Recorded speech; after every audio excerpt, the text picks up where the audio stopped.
Hi everybody, welcome back to this week's episode of Frankly Finance. So Lexi is off on a cruise, so she's not here today. So we have the absolute pleasure of Thabojan being here. So he's one of the founders. You would have seen potentially some other stuff that he's done on the platform.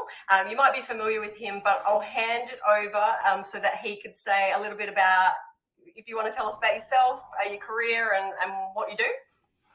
Yeah, look, I don't want to talk about myself too much, Gemma, but thanks for having me on. It's awesome to be here and join. Hoping that I can do half as good a job as Lexi has done. But my background, financial advisor for 20 years, and just love helping people with money stuff. I think that's all you need in terms of my background. You did mention that the founder of Finito, and that is important. The reason I started with Finito was because I think that we don't help enough people out there. There's not enough advisors, and there's just so much we can help people with as financial professionals, getting great people like yourself and Lexi on to have a big impact in people's lives. That's why Finito exists. So yeah, super pumped to be here and have a chat about retirement. Yeah, one of my favorite topics, absolutely. So would you say that you have like a niche in like where you give financial advice, where your career's kind of sat, or do you do a bit of everything? Yeah, I guess having done it for 20 years, I've been super lucky that I've had some awesome mentors and people that have helped me over the years. Learned from some of the best, I reckon, to help shape how I've done advice and what I think about it. Also been on the journey from working with lots of different types of people, different demographics, different complexity, different ages. And so yeah, helped lots of people. But in my advice business, the thing that we really focus on is impacting people's lives. And the one of the things in our business is that we're really, really strict about wanting to have the biggest impact we can in the world. But what that means is we only want to work with people where we're talking about stuff that's bigger than money. I think as advisors, we tend to focus too much on the money stuff, and we run the risk of not talking about the non-money stuff. So what's important in your life? What are your values? What is your purpose? With every single client, we insist on having those conversations. Otherwise, we don't want to work with them. And the reason for that is because we know that if we're having those conversations, we can elevate how much impact we can have for them, how much value we can add for them. So if anything, that is our niche, that we will only take on clients and work at that level. Of course, that leads into all the complex work and the things that need to be executed from a tax perspective and all the other stuff. But ultimately, that's how we do things. Yeah, and that business vision really aligns with kind of how Lexi and I came into money coaching and things as well, because we really wanted to focus on that, the passion, the drive, the values, not just the money, but the actual lifestyle. So we love that your firm focuses on that too. Okay, cool. All right, well, let's get into retirement. So I prepared some questions that I wanted to ask you, and I thought we could talk around them. But of course, if there's anything that you think's really, really important, and I'll try not to get too much into strategy. So when I was a financial advisor, my favorite niche area was retirement planning, and that's usually what I did. So anytime somebody like mentions super or whatever, I'm like, oh my God, I love this. Yeah, so I'm really, really passionate about that area. But so from your experience, what would you say are the main concerns that people have, the worries, what's keeping them up at night when they're looking at retiring, but also when they've actually already retired? What would you say the main concerns that you see are pretty common? Yeah, good question. I think it's quite complicated. The psychology around it is really, really interesting. I've done a lot of research and spoken to, again, everything I know comes from people that are much smarter than me. So spoken to people who again have studied this to death, retirement psychologists. There's a guy called Barry LaValle that I know very well. He talks about the psychology of retiring, and that retirement isn't one phase. We think that retirement is one phase of life, but there's actually multiple. He talks about 5, 6, 7 different phases that people go through in Mm-hmm. retirement. And when you think about it, it makes sense. And your brains change, your life changes, your relationships change, your families change. So it makes total sense. But most people don't think about it that way. Mm-hmm. To answer your question, people that are already retired, the key thing that they probably worry about is, am I going to have enough? When am I going to run out of money? If they've got tons of money, then sometimes they think about, what am I going to do with it and where's it going to go? Yeah. But I'd probably say what's more common is, am I going to have enough? How do I make sure I've got enough? I mean, I see people that have got so much money, but they still think about things like, should I do this? Can I afford to do that? That's how a lot of people are wired. In terms of moving into retirement, again, I think it's just a what do I do? Am I going to have enough? Can I stop working? That's probably the thing. And the thing I think that people don't appreciate and realize enough is that it's a super scary thing to retire. It's a really difficult thing psychologically, because the way I describe it is you go from a situation in your life where, you know what, you turn up at this place, call work, you rock up and you get money landing in your bank account every week or fortnight or every month, right? It's kind of easy. You just got to be there, do what you're meant to do. That's your routine, right? Yeah. But you've also got full control. You turn up, you do your job, and the money's there. Right? Whereas the shift into retirement, it's you now have to rely on this bucket of stuff called investments or super, or rely on this thing which is somewhat uncontrollable. It is uncontrollable, and it's even detached from us in a sense. And you just have to hope that that can deliver that money in your bank account so that you can do the things you want to do. It's quite unnerving. It takes time to get used to and get comfortable with that. And we find that we spend a lot of time with our clients talking to them about that and telling them this is going to be hard, this is going to be scary, this is how it's going to feel, this is how we're going to make that transition as best as possible. And not just make sure you've got enough money, but make sure that you know that, not that we can create certainty, but create the frameworks to make sure that you're making the right decisions so you can continue to have the things that you want, or at least have confidence knowing what you can and what you can't have. I think it's kind of like when you're trying to parent a child as well. You don't ever want to say, no, you can't have that because we can't afford it. So in retirement, you never want to say, no, we're not doing that because we can't afford it. You want to say, no, we're not doing it because I don't feel like it, or we're doing something else instead. You don't want to get to that point. Well, people are scared that they will not be able to live the life that they want, right? But I think you hit the nail on the head. Like, it's all about mindset. So I find that when I was looking at retirement planning, people really had trouble shifting their mindset from, I've got to save for retirement, I've got to, do all these things, I'm paying down my mortgage, I'm saving for a holiday, I'm doing this. And then when they move into retirement, that money was there to use, and now they actually have to use it, which is really difficult. And I find that a lot of the time they were still in a saving mindset. So they might have their regular income coming and they'll be like, but I need to put X amount away each month or each fortnight for my holiday in X amount of years or whatever. And you're like, well, you don't, because you have the bucket of money that's saving. You don't have to have that mentality now. Yeah, it's just all about changing their mindset of how they've been living their life for this whole amount of time, preserving money, and now it actually needs to be spent. That can be really challenging. Yeah, because I guess that connects back to habits, behaviors as well, the mindset, just the way we're used to doing what we're doing, and without that proactive or intentional decision to change that mindset, you end up not actually doing what's going to be best for you. Yeah, exactly. Yeah, it's huge. Okay, cool. So the other thing, sorry, Gemma, the other thing with that as well is that people have assumptions around what they should do. Like, oh, well, again, while you're working, you're accumulating, right? And again, that mindset, it's hard to get out of that. It's like, but I don't want to spend down my money. I want to see it growing, or I don't want to, but again, when you have those discussions around why and what your values are, what is your purpose? What is it for? Is your purpose to die with $1 million in the bank? That's not an actual thing you want. Like, why do you want that? And why do you have to preserve your capital? Exactly. Like, what is the long-term, what's the long-term goal? It's okay to spend this money. Yeah, very interesting. Yeah, for sure. So what would you think is something that people should consider on the lead up to retirement, but often don't, like not even on their radar, something that might, surprise them that they should be doing or should be considering? Good question. I mean, there's the technical things around tax planning strategy, investment structures, things like that.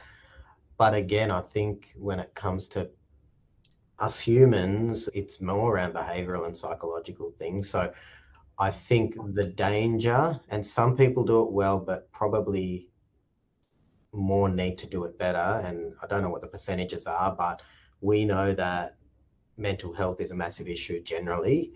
But what's not spoken about as much is mental health and depression that older people suffer. And I think the classic example is older men in particular who define themselves by their jobs, and Like the they suddenly, purpose. Yeah. yeah, they think they want to play golf every day. But again, as Barry Lavallee says, if you don't play golf every day now, what makes you think you're going to want to play golf every day for the next 30 years? So I think what people definitely don't think about is, what do I really want to do when I can do anything? And actually planning what you're going to do in retirement, planning your time. People that plan trips and things like that do a good job of it, but you talk to so many people and they're like, oh, I just sit around at home, watch TV. Yeah. There's a real missed opportunity. It's this thing that people have been looking forward to for 50 years. And I think Right? that's why a lot of people don't retire when they have the financial capacity too, because they're literally thinking, what am I going to do other than sit around? And, like they maybe don't have hobbies, or they've been too busy working to build the life that they love, a life that they want to retire to. So yeah, unless you've done the work to look at, well, when I've got this free time, what do I want to do with it? And how do I want to spend my days? If you haven't worked towards knowing yourself and knowing what you want of that transition is going to be even harder. Yeah, absolutely. Yeah. One of the questions that we got in the chat is, do you get clients that want to unretire to some degree? So I'll talk about my experience. So I used to work for a super fund that used to have lots of Queensland government employees, like lots of teachers, for example. You can probably all work out who that was. So a lot of the teachers that would retire, they'd worked, 40 odd years full time. Teaching was their passion, but they were just burnt out. They would retire, but then within a few months, it would be really common that they would do like supply work. So they would just be put on a roster that if a teacher calls in sick, they'd do a day here or there. And they just loved it. And the pay is so good too. But because they had retired, they've got access to their super, they can do their trips, they're living their life. And then, here's $400, $500 for doing one day a week's work, and they can say no to it. So they loved like that flexibility. So they weren't unretiring like a lot of people did during COVID to actually go back to employment. They were just like, I'd love to do this. And some other people would volunteer, at your local op shop or whatever it is, or school or something. So yeah, I found that people still would like to dip their toe into something, but they wanted to know that they could be retired. What do you think? Yeah, I 100% agree. I think it comes back to, it's often that people retire and then go, now what should I do? And they try and figure it out. In the example you gave, it's awesome that these people had an opportunity to do that. A lot of people don't have that structure where they can go and do that. And so then they start looking for things. It's about purpose and being productive. That's what, as humans, we want to be doing something. We want to be purposeful. We want to be achieving something. We want to keep learning. So if people want to go back to school and study, or if they want to do volunteer work, that's the beauty about it, I think. If you can get yourself into that financial position where you have the option of whether you're relying on money or not, then you can have full choice to start doing something that really does connect with your purpose. If people can do that, some struggle with it. And that's where having a good coach or someone they can talk to, or a men's group or a women's group or a retirement, U3A, whatever it is, where you can talk about things like, what is it that you guys are doing? Where do you find your passion? Like talking to other people, it can help reignite something that is so important. Have that connection. Yeah. And I think this shows you the importance of like planning really far in advance. So you're in a position that when you do retire, if you wanted to go back to work, you were making that decision because it was fulfilling for you, not because it was a financial decision. So yeah, the key is planning as far in ahead as in advance as you can, so that you're in a really strong position that whatever choices you make, they're because they align with your goals and your values, not because of a financial element. What do you think about that, actually? I mean, I do hear that some advisors, coaches, people in the finance industry say, don't worry about retirement. That's too far away. Just figure out your situation now. Whereas my view is, yeah, it's a guess about the future. And sometimes those people say, well, you can't predict it. It's too far away. Whereas I'm like, well, just guess about it and at least move in the right direction with purpose and intentionality. Yes, it's going to be different, but you can adjust Yeah. along the way. Some people say, oh, there's no point, just worry about the next 5 years or the next 10 years. Yes, and that's actually, I had a note on there. So that's a bias that you can kind of talk about. So I would get clients come in and I'd be like, you're going to run out of money. You can't spend at this degree. You can't keep this lifestyle up. And they'd be like, nah, it's all good. I'm going to die by 70 because my parents did, or something. They have this bias. And you're like, yeah, but what if you don't? What if you don't? And then you're on Centrelink, which what's 26 grand a year or something. So it's like, yeah, you can absolutely have that mindset. But what if? So for younger people that are planning for retirement, they're probably not, right? They're focused on their home loan and things. I think as young as possible, you should be sorting out your super. It'll be probably one of your biggest assets, if not the biggest, if you're under 37. I think look at it, sort it, maybe don't put extra in or focus and go, I need to actually plan for my retirement. But if you've got the right super fund, you know your contributions are going in, you kind of know it's on the right trajectory, then you can focus on the other things that are important and just have those check-ins. But I don't think you should ever be head in the sand, I'm going to worry about that 5 years out from my retirement, because you just don't have the time frame to look at it. I'd rather be like, yes, that's a goal. It's not my focus right now, but I want to know that it's on the rails to tick that goal and I don't have to do too much. So yeah, it doesn't need to be your main focus, but you need to know that it's on track regardless, because that goal is coming for majority of us. And Yeah. you want to be around for it, right? You want to enjoy it. Yeah, you said, that person that says I'm going to die at 70 anyway, it's at least valuable to go, okay, if you do go past 70, then are you comfortable to own that decision that you're going to live off the 26,000 or whatever? And if they say yes, then all good. But if they go, oh, no way, then you're right. You've got to challenge them. Even with the younger clients, I think you're right. Like, you at least have to look at it, do the minimum, or do the things that are going to, because there are other things like mortgage and things like that. But yeah, I think you're right. You do have to look at it, because sometimes you might make different decisions as to, do you upgrade your home or not, if it means I can retire early, or if I can not have to work, be burdened by something or not, how am I directing my money? At least get that view, that big picture in the future. Like, I know for myself, I'd look at, not actively think about retirement, but at least go, if these things happen, if I work for this long and blah, blah, blah, earn income and spend this much, am I going to have enough? Yeah, and it's so hard to think about because everybody has like the present bias. We only focus on what impacts us today and not in the future. But what I like to talk to people about is, like, imagine if you could talk to your 18 or 20 or 30-year-old self and be like, hey, buy an investment property, or hey, chuck $1,000 in, or just say something to them. And you just be like, oh, thank you so much for doing that, right? Well, that's like, we've got the opportunity right now to be those people for our future self. So don't put your head in the sands that your future self has to sit there 5 years out from retirement going, I wish that person, why didn't they put $20 a week in?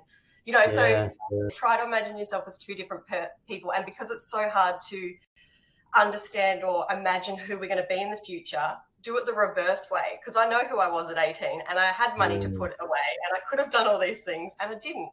That's a great example. It's a bit scary thinking about, how old I am and thinking about my younger self. I saw a meme the other day and it was like, I wish I had been investing instead of learning to walk when I was 3, or something like that. Yeah. But how often do you talk to people that are retiring, and then you go through the exercise and it's the first time they've really done any planning, they're going, geez, I wish we were thinking about this stuff 20 years ago.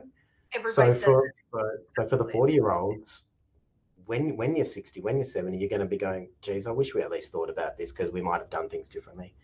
Exactly. And the earlier that you do it, the less you have to do. You can just pull a few levers. You can do a little bit. But when you're getting close to retirement, like if you've paid off your loan and then you go, right, now I'm going to boost my super, you're putting so much money in. You're sacrificing so much of your lifestyle. Whereas the earlier that you look at your fees, look at making a small contribution that you don't notice, the compounding impact of that does all the hard work for you, right?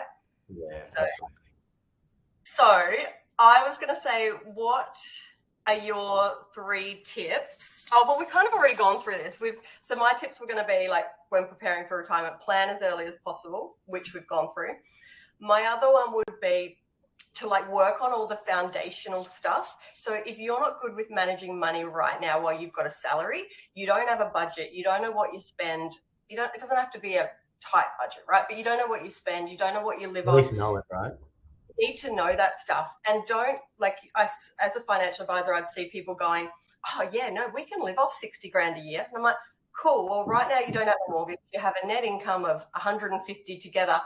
Where does it all go? And they're like, oh, we won't spend like that in retirement. I'm like, well, you probably will, because you're going to be the same people next year, right? Like, chances are it's going to be pretty close.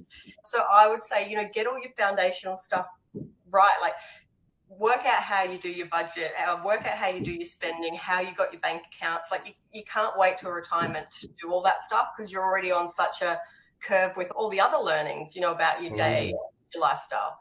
So that would be the other one that I would recommend. Yeah, awesome.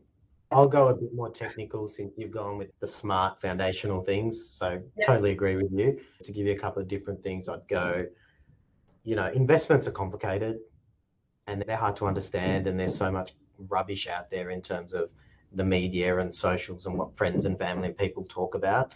So lots of scary stories. And you can stuff it up, right? So I think getting that right, making sure that you're getting that right is important, because it's not the be all and end all, but if you stuff that up, then you can forget about everything else. The second one is that, and this is a bit geeky, but there are some cool strategies that you can do, particularly once you hit that. I was going to ask you, what are your favorite strategies? Yeah, the favorite one for me is that what most people don't realize is the inheritance tax with super, right? So if you die and the money passes to your adult children, you lose 17% of it, right? So there are some strategies that can be executed which can work around a lot of that tax. So if you're going to retire with $1 million, that's $170,000 that you can save in tax by doing it. But if you don't do it early enough and you don't plan for it, don't do it properly, and it is quite technical and complicated. Strategy is not something that you can do yourself, right? Like, it is so complicated. Alexi and I were talking about it in the last episode as well, because we were talking about the great the wealth transfer and how you might be inheriting or you might be passing on money, and how you can structure that differently. So the contribution strategy used to be one of my favorites as well. But as we highlighted last week, is that's not something that most people can identify going, hey, I'm eligible to do this now. It's if you're dealing with an advisor, there's a very small window of when you can do that kind of stuff. And so you need to be talking to a planner like, 5 years out, going, right, what do we need to do now? Then maybe you check in yearly, or if it's every couple of years, or just set out these touch points, because there's only so many points that you can actually pull the trigger on these really amazing strategies that are going to impact you, but also who potentially will inherit this money. Yeah, and not all advisors are good at that stuff, and not all advisors do it because it takes a lot of work. So, taking our own responsibility for our affairs, raise it with your advisor. Of course, you'd hope that your advisor is being proactive about it, but if they're not, make sure you ask them about it. And if they're not executing it for you, you got to, push back on that, because it is tens of thousands of dollars. Yeah. The other one that I geeked out on when I was doing retirement planning is a Centrelink strategy. So when you have like an age gap between clients, so they may not be eligible for Centrelink based on their assets, but there's a period that they are, and that you can do a strategy around that. So I used to love that one as well. Pretty much anything technical that you can really get into the figures, I absolutely love. And that's hard as well. That's hard to do, and most people can't do it themselves. It takes a fair bit of... you wouldn't, like, the value versus the cost that you would pay an advisor is just absolutely, through the roof. Yeah. And with those strategies, if you don't do them correctly, it can actually cost you more money if you stuff it up. So it might be that you have a financial advisor at different points in your life, and then when you're getting to retirement, potentially the few years, it might not be that you need an ongoing advisor every single year, but maybe in the years leading up to retirement you do, because you need the support and the technical side of it, but also the helping you with the foundations and the mindset. And then a few years into retirement, while you get comfortable, and then maybe you're okay for a while. It's not that you have an advisor the whole period, but there's just so much value around that retirement space that people get a lot out of it. Yeah, definitely. And I think, as you said, just think about it. Even if you haven't planned early, close to retirement, plan before you retire, because again, you would have seen that people come and they say, oh, what should I do now? And it's kind of like, it's too late. There's not much we can do. There's all the stuff we could have done. So Yeah. My final tip that I was going to say, and I'll see if you agree with this, is I say to clients, try before you buy, because people come in and they're like, right, we're buying this $150,000 caravan. We've never been caravanners, but we know that that will be that in retirement. I'm like, stop, go hire one, hire a couple, see if you like the layout, do all that first. Like, you might hate caravanning, right? And I do that with downsizing as well. So say I had a client that had a family, like not a farm, but like property. They didn't live any close to their neighbors and stuff. And they were 60 and they're like, we're downsizing into a unit. It's like, how do you feel about that? Have you ever lived in a unit? You know, like, go and rent one. Go rent one for 6 months or something before you sell your house, because they're capable of living in the one still, and they didn't need to financially. They just thought, well, that's what everybody else is doing. So I'm like, go stay in one, see if you like it. You know, rent out your house for a year. Probably not going to cause tax issues if you do it right, but why commit to that if that might not be what you actually want? And again, you could do that with reducing your hours. Like, why work a 40-hour week for 40 years, not knowing your lifestyle or what you want in retirement, just to retire on a specific day? You know, drop a day a week if you can, or take some long service leave and start imagining what retirement will be. So yeah, I talk to people about, and that's, you know, mindset and goals and things is again, but I find that people are very rigid in, oh, this is what other people are doing, this is what I have to do. And I think you can try before you buy in a lot of instances. I agree 1%, 100%. And it's very difficult for people to do, because people go, well, that's what I want to do and I'll be fine, or that's what so-and-so is doing, so I can do it. But yeah, I agree with that. Yeah, 100%. My parents, for example, have just downsized. Downsizing took a while to buy the house they want. And the hardest thing that I challenge them with is, you don't know what you're going to want to, where you're going to want to live. You know, you're living in the house that me and my brothers grew up in and all that sort of thing. Like, how do you know what you're going to like and what you're not going to like? Even the suburb or the area, you know? Yeah. So I convinced them to rent, and they rented for a bit, got used to a few things, and go, yep, this is what we like, this is what we don't like. So when we buy that house, we know what it is. And the thing that people don't think about is the costs of getting it wrong. Exactly, because this is a pushback I got when I said to some people about renting for a year. They're like, that's dead money. I'm like, no, it's an investment in your future, because you're going to make this big decision on selling and your happiness. And, you know, there's always a trade-off with any decision you make, you know, in life, but especially in finance. There's a trade-off, and sometimes the value isn't in the money, right? It's in the other aspects. Yeah, and again, we've got to challenge the conventional wisdom. Oh, renting's dead money. Well, is it? Yeah.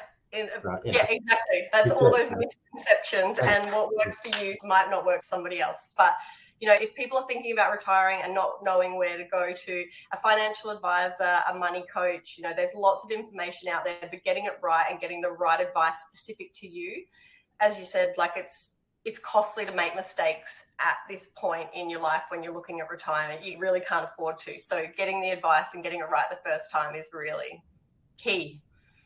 Well, I heard this from another person. They say, you only got one shot at it. So it's not the first time. You've only got one shot at getting retirement right. Don't mess it up. It's not like your first job.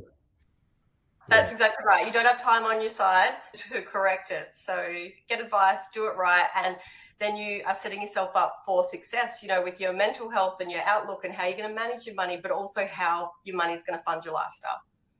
This was lots of fun talking about. Thank you. Yeah, awesome, Gemma. Thanks for filling in for Lexi while she's gallivanting around the ocean. Yeah, we all can't be that lucky, but someone's got to do the... Someone's got to do it, hey? But yeah, we'll get you on again and we'll do another topic. We'll pick your brain about your geek out strategy. Cool. All right, see you later. Bye. Bye.